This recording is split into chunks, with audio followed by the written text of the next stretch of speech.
안녕하세요. 저는 짧았던 결혼 생활을 마치고 다시 싱글로 돌아온 20대 후반 여자입니다. 이제는 다 끝난 일이지만 그래도 시아버지의 말 같지 않은 장난 때문에 결국 이혼하게 된 사연을 적어볼까 합니다. 여대를 다니던 저는 아는 선배 언니의 소개로 지금의 남편을 만나게 되었습니다. 어려서부터 화기애애한 가족 사이에서 자란 저는 남편도 저희 친정아버지처럼 유머러스하고 재밌는 사람을 만나는 게 소원이었어요. 그리고 남편은 대학교 개그 동아리 출신이었기에 저는 첫 만남부터 남편에게 호감을 느꼈습니다. 남편 역시 참하고 단정한 저에게 첫눈에 반했다고 하더라고요. 그렇게 저희는 1년의 뜨거운 연애 끝에 결혼을 하게 되었습니다. 남편은 사형제 중 둘째였어요. 다른 삼형제는 모두 머리가 비상하여 해외에서 회사 생활을 하고 있었습니다.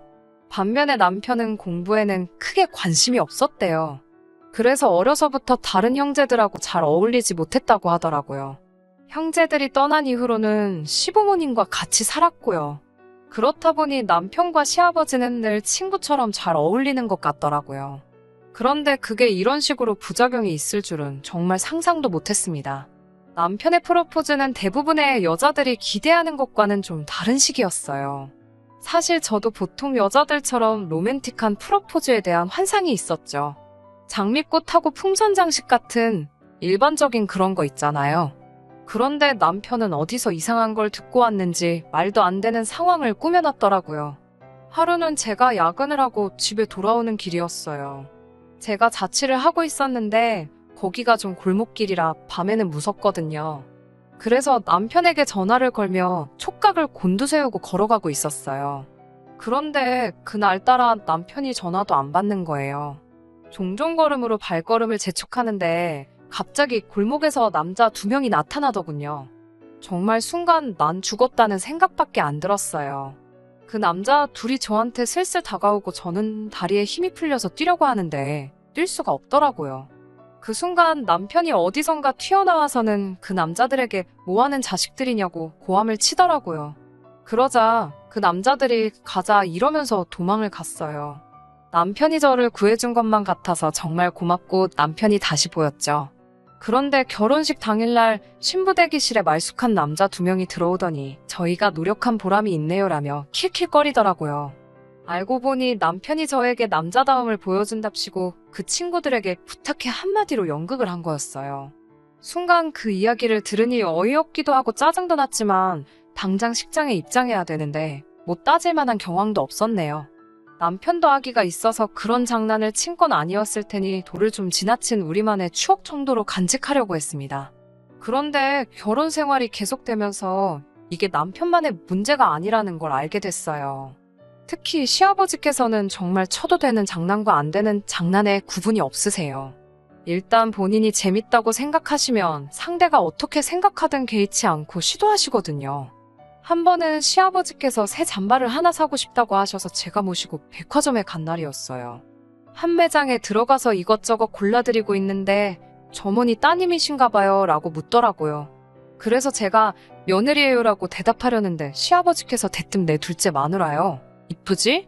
라며 제 허리를 끌어당기시더라고요. 제가 마른 체형이다 보니까 시아버지에게 쑥 끌려 당겨갔죠. 제가 당황해서 아버님 왜 이러시냐고 하자 우리 마누라가 쑥스러움을 많이 탄다며 낄낄 웃으시더군요. 당황한 점원에게 제가 며느리예요. 며느리라며 시아버지 팔을 뿌리쳤어요. 그러자 점원도 난처한 듯 웃으며 아버님이 장난기가 많으시네요. 이러는 거예요. 얼마나 창피하고 짜증이 나던지 집에 돌아와 남편에게 하소연을 했습니다. 하지만 이야기를 들은 남편은 시아버지가 얼마나 제가 예쁘면 그러겠냐면서 알았어. 당신은 내 거니까 우리 아빠한테 손대지 말라고 할게라며 장난처럼 받아넘기더라고요. 또 한 번은 이런 일도 있었습니다. 여느 날처럼 평범한 저녁이었는데 다급한 목소리로 시아버지께 전화를 받았습니다. 저희 남편이 갑자기 심장마비가 와서 쓰러졌다고요. 지금 어디 병원에 있으니까 얼른 오래요. 저는 이게 갑자기 무슨 말은 하늘에 날벼락인가 싶었어요. 집에서 신고 있던 실내화도 제대로 갈아 신지도 못하고 차키랑 핸드폰만 챙겨서 미친 듯이 병원으로 향했습니다. 병원 응급실에 도착해 남편을 찾는데 아무도 모르고 보이지도 않더라고요. 당장 주저앉을 것 같고 손발이 벌벌 떨리는데 갑자기 남편과 시아버지의 목소리가 어디선가 들려왔어요. 그러더니 시아버지가 남편에게 내가 이겼으니 5만 원 내놓으라고 하시더군요. 알고 보니까 제가 몇 분 만에 병원에 도착하는지를 놓고서 둘이 내기를 했더라고요. 제가 둘 다 미친 거 아니냐고 고래고래 소리를 지르니 뭐 이까짓 걸로 그렇게 예민하게 받아들이냐며 대충 미안하다고 장난이었으니까 너도 그만하라고 그러더라고요. 그러더니 시아버지가 저한테 5만 원 중 2만 원을 주며 아가 내 덕에 돈 벌었으니 개평 받아가라 하시면서 그 돈으로 나중에 커피라도 사 먹고 진정하라며 낄낄 웃더라고요. 진짜 해도 정도가 있지 이게 뭐 하는 거냐고 제가 남편하고 시아버지에게 계속해서 화를 냈지만 그 둘은 제가 화내는 것마저도 예상이라도 했다는 듯 웃기만 하더라고요. 솔직히 그날 밤새 잠도 못 자고 이 사람들이 정상인가 싶고 내가 또라이랑 결혼을 한 것 같다는 생각도 들었습니다. 하지만 한편으로는 장난이 심하다는 이유로 이혼을 하는 게 좀 지나친 생각은 아닌가 싶기도 했고요. 밤새 고민 끝에 그래도 매사에 처져 있는 사람들보다는 낫지라는 생각으로 한 번 더 참아보기로 했어요. 시아버지께도 전화를 드려 정중하게 저는 그런 장난을 당하면 속상하고 상처를 받는다고 말씀드렸어요.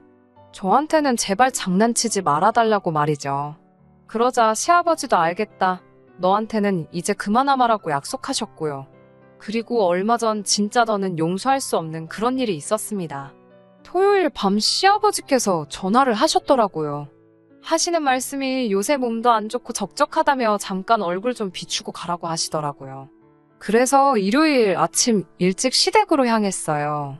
시아버님을 모시고 나가 갈비도 사드리고 커피도 마시고 집에 돌아왔는데 핸드백에 넣어둔 줄 알았던 핸드폰이 아무리 찾아도 보이지 않더라고요. 카페에 두고 온 것 같아 전화를 했지만 카페에는 제 핸드폰이 없다고 하고 답답했어요. 그래서 제가 아무래도 안 되겠다고 식당이랑 카페에 가서 제가 한번 찾아보고 와야겠다고 하니까 남편이 자기가 다녀오겠다고 저는 집에 있으라고 하더군요. 그리고 그날 저녁이었어요. 슬슬 잘 준비를 하려고 하는데 아파트 복도에서 시끄러운 발걸음 소리가 들리더니 누가 우리 집 현관문을 부서지게 두들기며 제 이름을 부르더라고요. 저희 친정 부모님이셨어요. 제가 깜짝 놀라 이 시간에 여길 왜 왔냐고 물었죠. 참고로 저희 친정은 저희 집에서 2시간 넘는 거리에 있어요.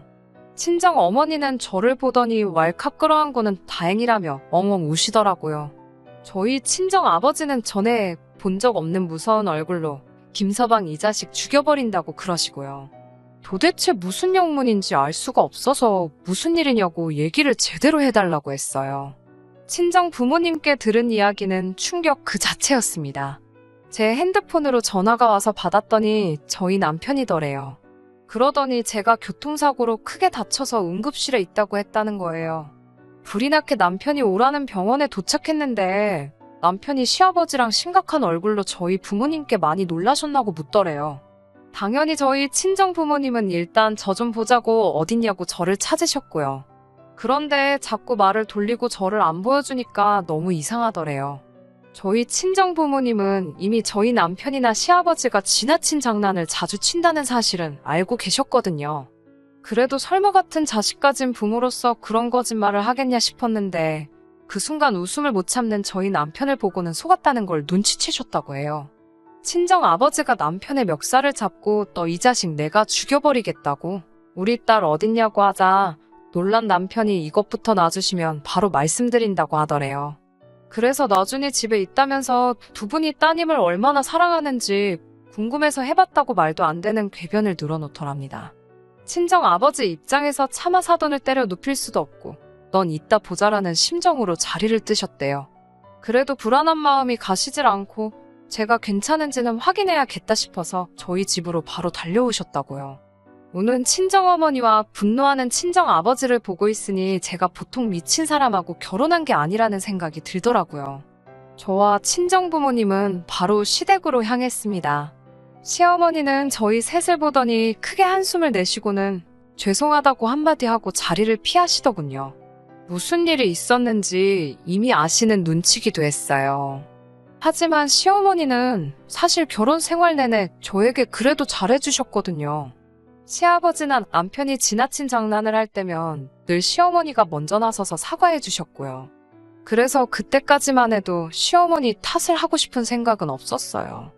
거실로 들어서니 시아버지는 뭐가 그리 당당한지 저희를 보고 실실 웃고 남편은 저에게 괜히 말을 걸고 눈치를 살피더라고요. 저희 부모님이 도대체 뭐가 문제길래 그런 장난을 치는 거냐고 따져 물으셨어요. 저도 이제 저한테 그런 장난 치지 않기로 하시지 않으셨냐고 약속하셔놓고 왜 또 그러시냐고 따졌고요. 그러자 시아버지의 대답이 가관이었습니다. 내가 너한테 안 한다고 했지 다른 사람한테 안 한다고 했냐고요. 그러면서 나는 너가 재밌는 앤 줄 알고 며느리로 들이길 허락했는데 이건 뭐 애교도 없고 유머도 없고 건조하기가 이루 말할 데가 없다면서 아주 재미가 없다고 그러시더군요. 결국 듣다 못한 저희 친정아버지가 시아버지의 얼굴을 주먹으로 때렸어요. 참고로 저희 친정아버지는 취미가 권투십니다. 시아버지는 턱을 부여잡고 쓰러져서는 나중내를 연발하더라고요. 저희 아버지가 한 대 더 치려고 하자 시어머니가 나타나 그래도 남편이라고 시아버지를 감싸더니 장애가 있다고 이해 좀 해달라 소리를 치는 거예요. 저는 처음 듣는 소리라 무슨 말씀이냐고 하니 하도 거짓말을 많이 해서 정신과에 데려간 적이 있다고 합니다. 무슨 연극성 장애인지 뭔지 그렇게 사람들 관심 끄는 걸 좋아해서 그런 거라고 하더래요. 제가 설마 남편도 그런 거냐고 묻자 시어머니는 대답은 못하고 눈물만 흘리시더군요. 그러면서 옆에서 잘 챙겨주고 받아주면 얼마든지 괜찮아질 수 있다면서 제발 잘 부탁한다고 하시는 거예요. 저희 친정 부모님은 장애고 나발이고 더는 이런 집구석하고 사돈 못 맺는다고 애들 이혼시킨다고 고함을 치셨어요. 그러면서 저한테도 마음 독하게 먹으라고 하셨고요. 남편과 좋은 추억도 많기에 이혼을 결심하기가 쉽지는 않았지만 어쩔 수 없이 남편에게 헤어짐을 고했습니다. 저와 헤어지고 일단 치료부터 받으라고요. 남편은 자기가 어떻게 돼도 상관없는 거냐고 저에게 묻더군요. 하지만 저는 남편에게 아무 일도 없을 거라는 확신이 있었기에 이혼하고 말았습니다.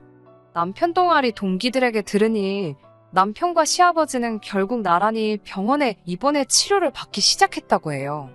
결정적인 이유는 또 한 번 말도 안 되는 장난을 쳐서 시어머니가 결국 정신적 충격으로 쓰러지셨거든요.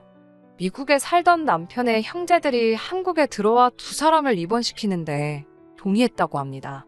제발 그 둘이 잘 치료받아서 다른 사람들과 진심을 나누고 행복하게 살 수 있으면 좋겠네요.